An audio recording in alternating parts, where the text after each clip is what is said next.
યાદ રાખજો, દુનિયામાં કે ઘરમાં, સમાજમાં, બધી જ્ઞાતિમાં એક કમાવા વાળો માણસ હોય ભાઈ, 5 પરિવારના 5 સભ્યો આનંદ કરતા હોય, એક જ રિક્વાયરમેન્ટ હોય, દીકરી હોય, દીકરો હોય, પપ્પા બાપુ મને આ કરવું છે, બાપુ મને આ કરવું છે.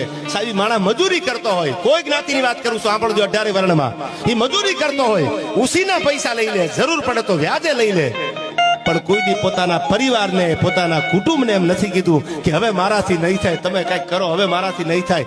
જ્યાં સુધી એના પગ પુગાય ત્યાં સુધી બાપ એવો છે સાહેબ કે પોતાની દીકરી માટે, પોતાના ભાઈ માટે, પોતાના પરિવાર માટે કે પોતાના કુટુંબ માટે ખપી જવાની તૈયારી રાખે.